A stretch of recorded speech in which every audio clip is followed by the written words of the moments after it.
हाँ जी बेटा, कॉस्ट के आरटीपी को और आगे बढ़ाते हैं। नेक्स्ट क्वेश्चन देखते हैं जी, अब कौन सा हमारे पास।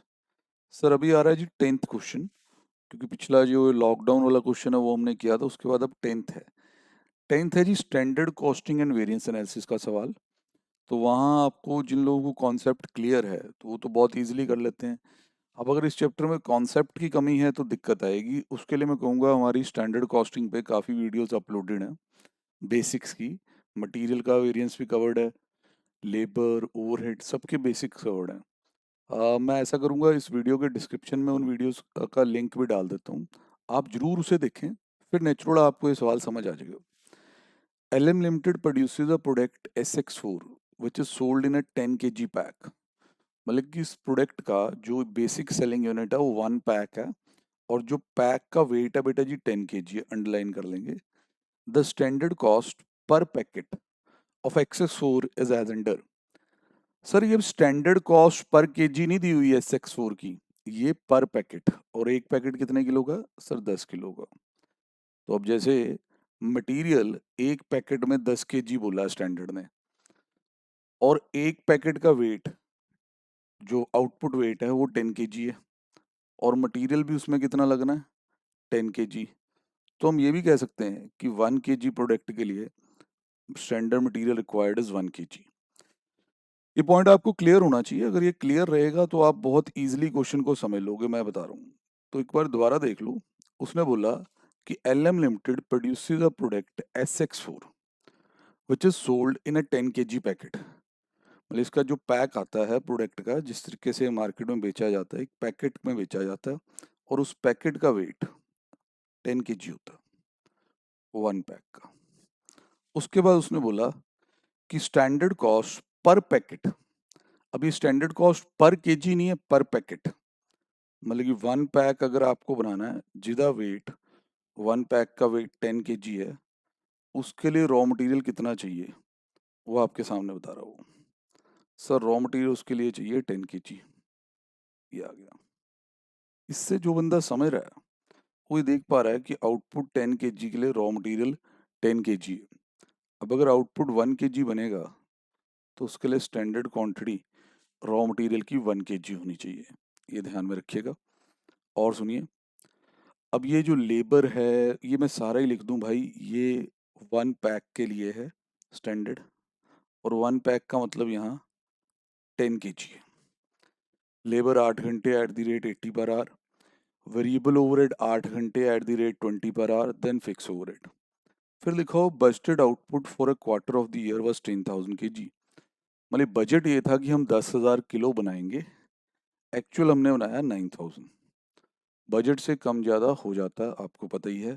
और जो उसमें कॉस्टिंग आई वो आपके सामने है। कुछ बेसिक चीज़ें जो हम क्वेश्चन की सिंपल रीडिंग से ही पता लगा सकते हैं, जैसे मटेरियल इन्होंने 90 रुपये पर केजी सोचा था, वो 92 मिला। तो इनका MPV material price variance 100% negative आएगा, एडवर्स आएगा, कि जो चीज़ 90 की सोची है वो आपको मिल रही है 92 की। और फिर जो लेबर आपने सोचा था कि 80 पे होगी वो 84 पे हो रही है, तो आपका LRV भी नेगेटिव आएगा। ठीक है सर। और दो चार बातें देखी जा सकती हैं। सर एक्चुअल आउटपुट 9,000 kg है। अब स्टैंडर्ड का मैंने 2 बार आपके सामने रखा कि स्टैंडर्ड ये कह रहा है कि 1 kg में 1 kg मटेरियल लगना चाहिए। तो 9,000 में भी 1 kg के हिसाब से जो स्टैंडर्ड क्वांटिटी बनती है मटेरियल की वो तो 9,000 kg बनती है। पर सर यूज़ कितनी हुई है? 8,900। तो यहाँ एक बचत, इकोनॉमी ये भी दिख रही है कि भाई 9,000 kg के बजाय 8,900 में हो गया। देन मेरी लेबर आवर्स पे भी अगर बात करें, अब 10 kg के लिए 8 आवर्स है, 8 आवर्स डिवाइड बाई 10, 1 kg के आवर्स आ गए। इस हिसाब से 9,000 kg के जो आवर्स बनने चाहिए वो 7,200 बनने चाहिए। यहाँ 7,000 आवर्स में हो गया। तो लेबर एफिशिएंसी भी अच्छी दिख रही है। बाकी इन्होंने सारा ही पूछा है जी, MUV MPV MCV ये सब। सर देखिए पेपर में क्या होता है कि जैसे पेपर में ऐसे नंबर असाइन करके पूछ लिया कि ये पहला पार्ट ये है, दूसरा ये। तो अगर आप कोशिश ये करें कि एज इट इज जैसे पूछा है वैसे सॉल्व कर दें तो बहुत बढ़िया। अब कई लोगों को आदत है कि नहीं यार हमारा ना MCV हम पहले निकालते हैं। नहीं, ऐसे तो मैं भी हमेशा वही करता हूँ। तो मैंने ये MUV के लिए ऊपर जगह छोड़ दी, कि if you are not comfortable कि आप सीधे नहीं निकाल सकते, वह तो पेपर में आप जा रहे हैं तो इतनी कंफर्ट होनी चाहिए। अगला पेज मैंने छोड़ दिया जी एमपीवी के लिए। थर्ड पार्ट मैंने रखा जी अब एमसीवी। ये मेरा एमसीवी, ठीक है सर। अब बात शुरू कर दें। सर एमसीवी क्या होता है? सर एमसीवी होता है standard material cost of actual output. मतलब जो बना मतलब एक्चुअल आउटपुट। ये एक्चुअल आउटपुट जो बना है ये हमने बनाया है, यदि स्टैंडर्ड के हिसाब से मटेरियल कॉस्ट क्या होनी चाहिए, देन इसके साथ हम कंपेयर करते हैं यदि actual cost minus actual material cost of actual output. Sir ये अब कैसे आएगा? सर बहुत ज़्यादा आसान है। स्टैंडर्ड बहुत क्लियरली सब बातें बता रहा है। स्टैंडर्ड ये कह रहा है कि भाई आपको अगर 1 kg आउटपुट तैयार करना है, अब ये मैं दोबारा नहीं समझा रहा कि ये हो चुका है, उसके लिए स्टैंडर्ड क्वांटिटी रॉ मटेरियल की 1 kg ही चाहिए होगी। अब अगर मैं बोलूँ standard quantity of material for actual output, बस ध्यान ही रखना for actual output. Sir actual output कितना बनाया? 9000। इसके लिए स्टैंडर्ड क्वांटिटी क्या चाहिए होगी? 9000 इंटू 9000 kg। सर इसका स्टैंडर्ड प्राइस क्या है? सर स्टैंडर्ड प्राइस स्टैंडर्ड से पूछें। सर 90 रुपीज़ पर केजी। तो ये है जी 90 रुपीज़ पर केजी के हिसाब से, ठीक है, 90 रुपीज़ पर केजी। अब यहाँ से आपकी ये स्टैंडर्ड मटेरियल कॉस्ट आने वाली है कि स्टैंडर्ड के अकॉर्डिंग 9000 किलो में 9000 किलो ही रॉ मटेरियल लगना चाहिए था और वो 90 रुपये के हिसाब से मिलना चाहिए था। तो दिस विल बी 8,10,000। ठीक, यस सर। अब एक्चुअल में क्या लगा और क्या ਉਹਦਾ खर्चा आया वो दे रखा है। एक्चुअल में लगा 8900 और 92 के हिसाब से। सर ये 818, ये लो जो, तो यहाँ से आपके पास एडवर्स वेरिएंस आ जाएगा। कितना एडवर्स आया वो आप यहाँ से देख भी सकते हैं और इसी बहाने आंसर भी चेक हो जाएगा। सर 8800 आ गया जी हमारे पास। अब सर आपको इधर बाकी के पार्ट्स भी करने हैं। हाँ जी सर करने हैं बिल्कुल। अब M U V, now you are comfortable, अब तो कोई दिक्कत नहीं है। तो M U V standard price, bracket में होता है यहाँ standard quantity of material for actual output, comparison होता है actual quantity of material for actual output. मतलब ये यूसेज वेरिएंस है ना, तो ये क्या करता है? सर ये बताता है कि स्टैंडर्ड्स के हिसाब से इतनी क्वांटिटी यूज होनी चाहिए थी मटेरियल की, एक्चुअल में इतनी यूज होगी। अगर वो मैच कर जाए तो देयर इज नो वेरिएंस, और अगर एक्चुअल क्वांटिटी स्टैंडर्ड क्वांटिटी से ज़्यादा हो तो सर वो एडवर्स नेचर का हो जाता है। और अगर स्टैंडर्ड क्वांटिटी जड़ी है, एक मिनट में दोबारा चेक कर दूं, स्टैंडर्ड क्वांटिटी अगर एक्चुअल क्वांटिटी से ज़्यादा है, स्टैंडर्ड ज़्यादा है एक्चुअल कम है, तो फेवरेबल रहेगा। और अगर एक्चुअल ज़्यादा है स्टैंडर्ड से तो क्या हो जाएगा? एडवर्स। ये थोड़ा देख लेना अगर कुछ इधर उधर हुआ है। तो यहाँ हम स्टैंडर्ड प्राइस देख लेते हैं कितना। स्टैंडर्ड प्राइस है सर 90, ये लिख दिया। Standard quantity of material for actual output 9000 kg minus actual quantity. Sir actual quantity कितनी है? सर 8900, ये रख दीजिए। तो ये 100 किलो जो आपके वहाँ बच रहा है उसकी वैल्यू 9000 फेवरेबल हो जाएगी। आप चेक कर लें, आप चेक कर लें 9000 फेवरेबल यहाँ आ रहा होगा। बिल्कुल सही बात है सर। अब सर प्राइस वेरिएंस जिसके बारे में आपने देखते ही कह दिया था कि ये तो फेवरेबल आएगा। Sir this is actual quantity, bracket में होगा standard price minus actual price. अब एक्चुअल क्वांटिटी देखिए रॉ मटेरियल की कितनी आई? सर 8900, 8900 यहाँ पुट करो। स्टैंडर्ड में हमने सोचा था 90 रुपये पे खरीद लेंगे, मिला 92 पे, 2 रुपये का फर्क। चेक कीजिए, ये चेक कीजिए सर 17,800, ये 9000 फेवरेबल। सेट ऑफ होके नेट 8800 एडवर्स बचेगा, वो आपके सामने है। अब सर ऐसे ही लेबर के रिगार्डिंग भी जड़े वेरिएंसेस हैं उनका एक स्टार्ट मैं आपको जरूर दूंगा। सर देखिए लेबर के इन्होंने पूछे हैं एफिशिएंसी रेट कॉस्ट, मतलब उसी फॉर्मेट में जैसे मटेरियल को पूछ रहे थे। अब जैसे लेबर कॉस्ट वेरिएंस देखना हो तो सर इसमें आप पहले ये देख लीजिए कि जो स्टैंडर्ड टाइम है वो कैसे है।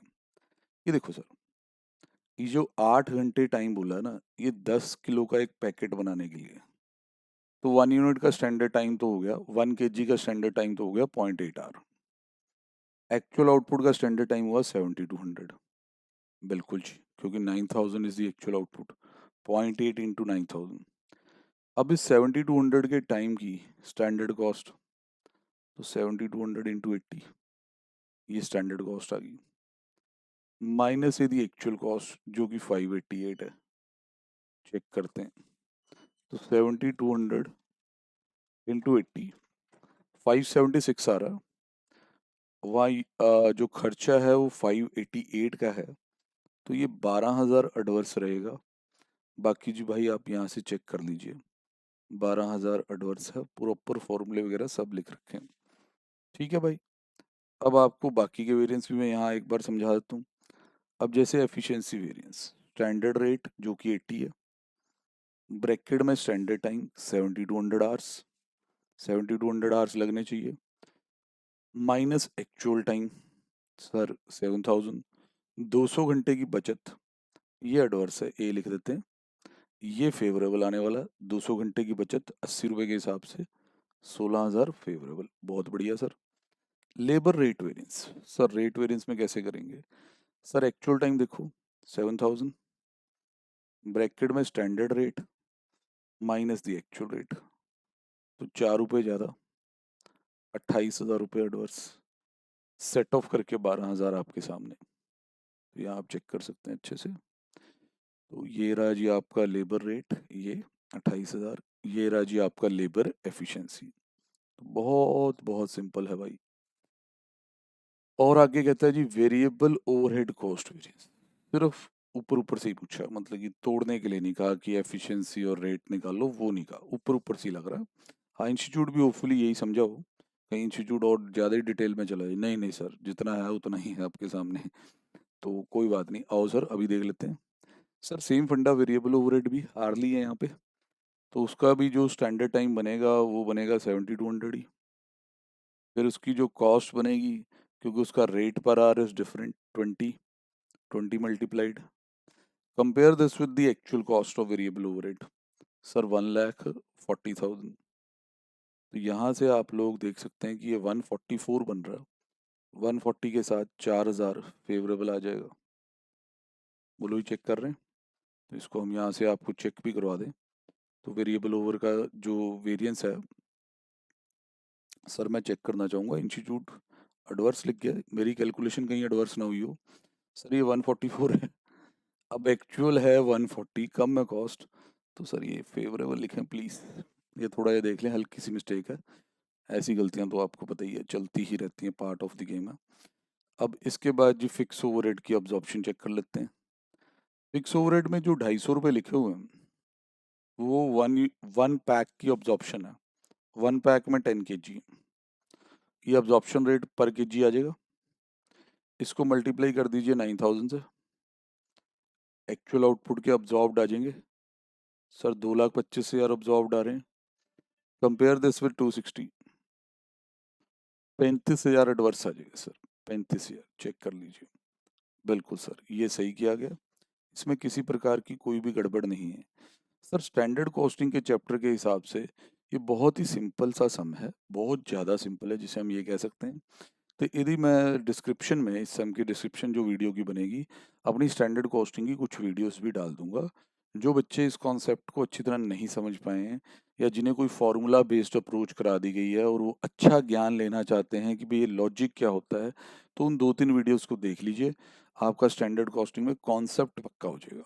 ठीक है बेटा जी, अभी के लिए इतना ही, अगला क्वेश्चन अगली वीडियो में। ओके जी।